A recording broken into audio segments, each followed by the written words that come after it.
C'est une unité prestigieuse de par le monde, une unité d'élite de la gendarmerie nationale française, devenue mythique depuis sa création en 1974. Deux anciens patrons du GIGN remontent le fil de leurs souvenirs dans un livre et sur notre plateau. Bonsoir Christian Proutot. Bonsoir. Soyez le bienvenu sur TV5 Monde. Vous avez été commandant du GIGN de 1974 à 1982. Avec nous également Thierry Orozco. Bienvenue à vous également sur TV5 Monde. Vous avez, vous, été commandant du GIGN de 2011 à 2014. Et vous êtes en fait, non pas deux, mais 12 à dévoiler les arcanes du GIGN dans un livre riche d'enseignements écrit avec Pierre-Marie Giraud. Le GIGN par ceux qui l'ont commandé pour la première fois. Les commandants du GIGN racontent l'unité. C'est aux éditions Mareuil. Christian Proutot, on commence avec vous. Pour celles et ceux qui nous regardent en France, mais aussi dans tout le monde francophone, qu'est-ce que le groupe d'intervention de la gendarmerie nationale? Comment le définissez-vous? Quel est son rôle? Quelle est sa vocation? Alors, au départ, c'était une unité spécifique uniquement sur ce qu'on appelle dans notre jargon la prise d'otage ouverte. Donc, les prises d'otages que l'on voit avec des preneurs d'otages qui font du chantage par rapport à un problème politique ou géopolitique, soit politique en politique intérieure ou géopolitique si c'est sur des gens qui viennent de l'extérieur, comme ça s'est passé souvent dans les différentes opérations du groupe. Et cette spécificité qui regroupait également au niveau de la formation du groupe déjà initialement des concours en police judiciaire, en sécurité d'une manière générale, a eu une transformation qui s'est faite en 2007 et qui a amené à ce qu'un groupement qui existait, qui s'appelait le GSIGN, qui avait plusieurs composantes, l'escadron parachutiste gendarmerie, le GESPER, la sécurité du président de la République, et le GIGN ont été regroupés sous une autre appellation, une autre entité qui s'est appelée également GIGN, avec le titre de l'unité majeure, et qui a eu une évolution encore plus pointue dans les différentes composantes que j'évoquais, dont Thierry pourra mieux parler que moi, puisqu'il en a assuré le commandement. Alors on va décrypter, vous allez nous raconter quand même, vous, les faits marquants qui ont égrené les longues années du GIGN. Thierry Orozco, c'est quoi la devise du GIGN? S'engager pour la vie. Alors ça a un double sens, hein. S'engager pour la vie, c'est un véritable engagement de servir au GIGN. Quand on rentre, c'est un peu rentrer en vocation. On se dédie à cette mission. D'abord, c'est l'idée de faire du bien. Je crois que c'est ce qui anime un peu tous les membres du GIGN. Et s'engager pour la vie, c'est la vie des gens que l'on doit libérer, mais aussi les gens qui sont en face et qui peuvent être nos adversaires. Avec un mot, la négociation, ça c'est l'ADN du GIGN. Le GIGN a commencé à exister à travers un principe complètement différent de ce qui se passait avant, c'est-à-dire en gros, caricaturalement, selon les termes militaires, à la réduction de la résistance isolée. Force devant rester à la loi, on faisait des interventions, et pas que nous. Il ne faut pas penser que tout d'un coup, on a découvert le fil à couper le beurre. Et toutes les unités du monde n'avaient pas d'expertise avant, et donc ne faisaient qu'une chose, essayer de faire cesser la crise. En général, d'ailleurs, en la faisant partir ailleurs. C'est-à-dire, s'il y avait des détournements d'avions et tout, on les envoyait ailleurs. Ouais. Et puis, malheureusement, il y a eu Munich, et Munich a changé complètement la manière d'approcher. Alors, Munich 1972, prise d'otage d'athlètes israéliens par un commando palestinien aux Jeux Olympiques de Munich. On est en 1972, et c'est vrai que le GIGN est 2 ans après. Donc, il y a une prise de conscience. Et là, il n'y avait pas d'unité allemande capable d'intervenir? Alors, d'abord, je fais juste une correction. Quand on fête les années du GIGN, puisqu'on dit que maintenant, c'est les années opérationnelles. Mais la création du groupe, elle ne s'est pas faite d'un coup, ex nihilo du jour au lendemain. Bien sûr. Moi, j'ai reçu la mission de créer une unité spécifique anti-prise d'otage à la suite de Munich. Donc Munich, septembre 72. Et moi, la mission m'a été confiée un an après, en 73, en août 73. Donc ça a été un peu rapide. Heureusement, maintenant, les formations sont plus longues. Mais c'était suite à la prise d'otage de Munich, qui était un échec parce que les Allemands n'étaient pas préparés. Et Nous aussi, si on avait dû faire Munich, je pense qu'on n'avait pas ni les moyens, ni la formation, ni l'entraînement spécifique nécessaire pour résoudre cette prise d'otage. Alors Thierry Orozco, souvent mis à l'honneur par les médias pour leur courage et leur intervention, les hommes et les femmes du GIGN dévoilent aujourd'hui les coulisses dans ce livre du métier. J'aimerais que vous nous disiez un mot, même si vous n'étiez pas aux commandes, il me semble, sur la prise d'otage d'un avion d'Air France par le GIA algérien. C'était en 1994. Ça, c'est un cas qui est resté dans les annales du GIGN. Alors, je n'étais pas aux commandes, je n'étais même plus au GIGN puisque je l'avais quitté un an auparavant. Je l'ai quitté au début de l'année 1993. Mais vous et avez en suivi effet, de près, on n'oublie jamais effectivement le GI, comme vous l'appelez. Voilà. Et puis, je crois que c'est aussi quelque chose qui a fortement marqué. Alors, d'abord par l'ampleur de cette prise d'otage.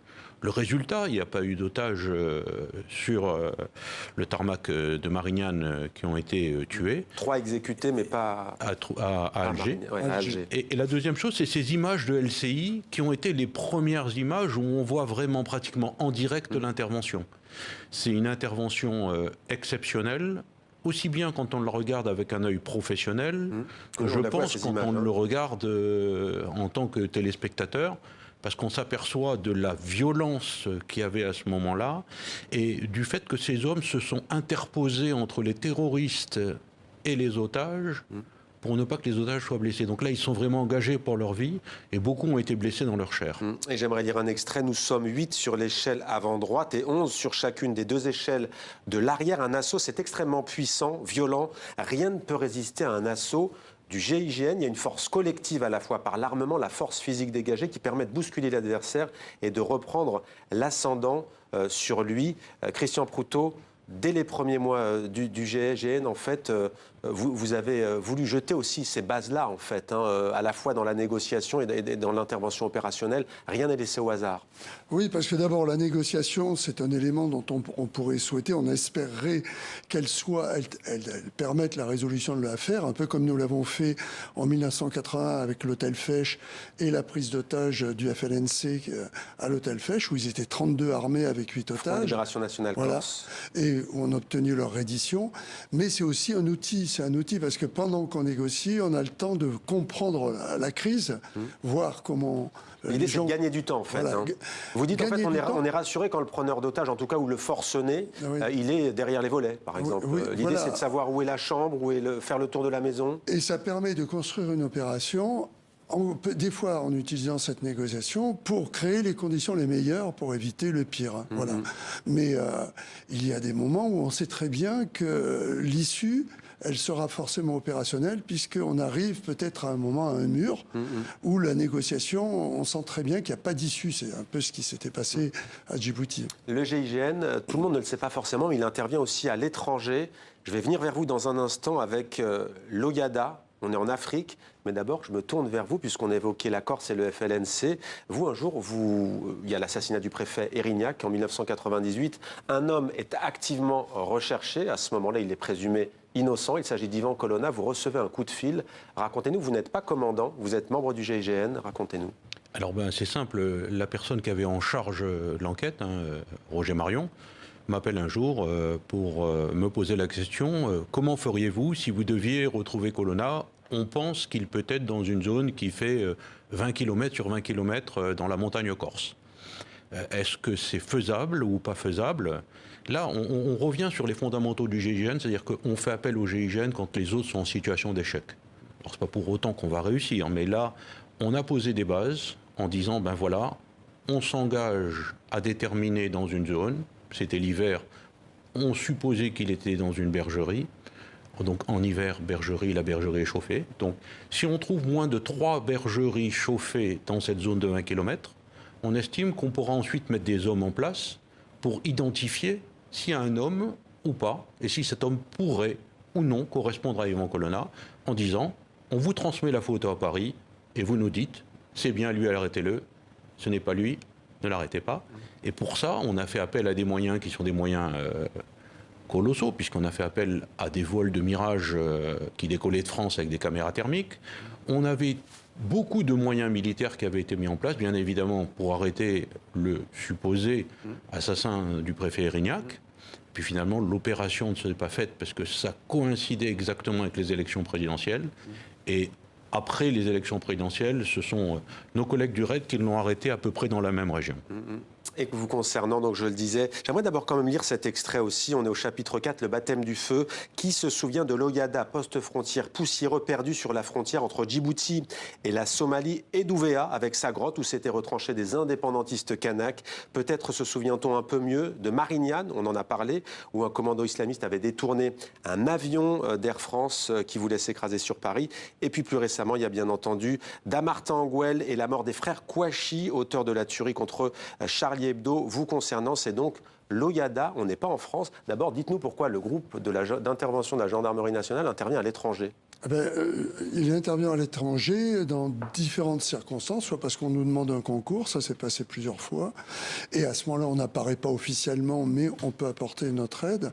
Mais l'Oyada, c'était à ce moment-là encore un territoire français, qui s'appelait le territoire des Afar et des Issa, à Djibouti, donc sur la corne de l'Afrique, juste avant l'entrée sur la mer Rouge, dont on parle beaucoup actuellement, et où du fait de l'opposition qu'il y avait Est-Ouest, classique à l'époque avec l'URSS, l'URSS tenait Aden, et en face d'Aden, vous avez Djibouti. Et que si vous bloquez l'entrée, on bloquait l'entrée et toute une économie, comme on le voit actuellement. Et donc on est le mardi 3 février 1976 Absolument. Au matin, que se passe-t-il? Eh bien, des enfants de la base française qui se trouvait à Djibouti sont pris en otage par un front de libération de la côte des Somalies, qui était un front soutenu par la Somalie, bien sûr, mais surtout par l'URSS, dans le but d'amener la France, qui était prête à lâcher Djibouti, à travers un référendum dont ils savaient très bien que ce référendum ne serait pas favorable à la Somalie,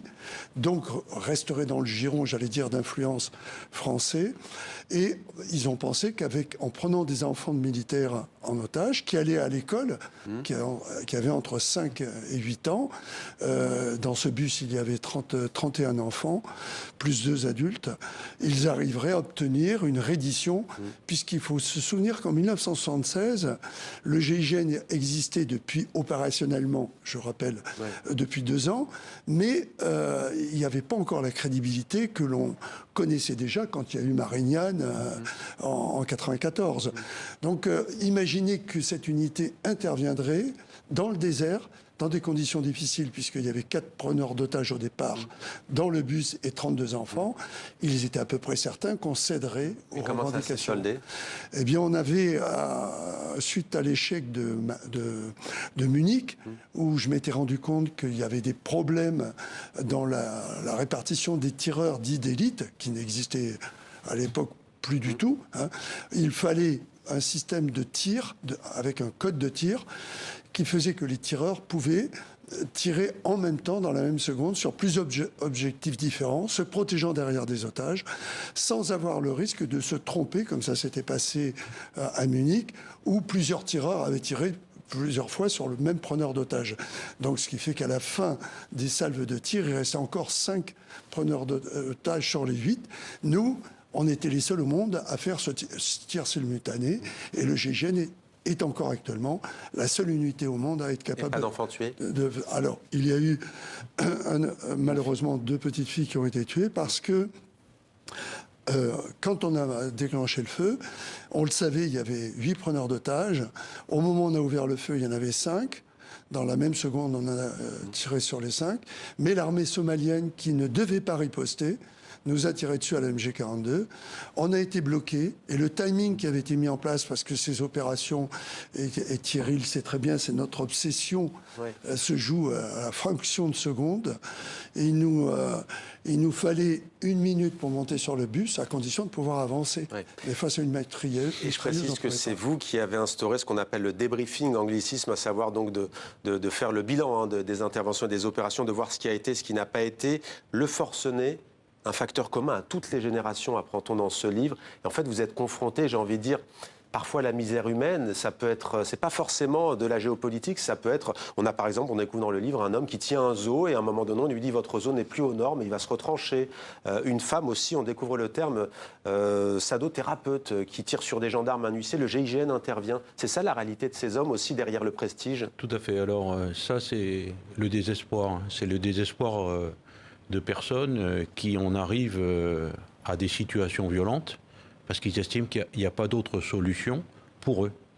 Et notre rôle au GIGN, justement, et ça depuis le début et encore aujourd'hui, c'est d'attraper ces gens qui sont momentanément égarés et momentanément dangereux, mais on n'est pas là pour les tuer. Oui. On n'est pas là pour les blesser. Donc souvent, très souvent, la plupart du temps même, le GIGN, on dit les attraper à main nue. Donc là, c'est toute une technique du chat et de la souris. On reparle du négociateur qui va chercher à influencer la personne pour tenter une reddition, mais aussi pour donner du renseignement, pour gagner du temps, pour monter une opération plus en souplesse et beaucoup moins en force. Merci beaucoup, messieurs. Christian Proutot, donc, et merci également à vous, Thierry Orozco, d'être venu sur notre plateau. On vous recommande vraiment ce livre passionnant, le GIGN, pour ceux qui l'ont commandé. Donc, c'est aux éditions Mareuil, on rappelle, avec Pierre-Marie Giraud et les commandants du GIGN. Merci, messieurs. Merci.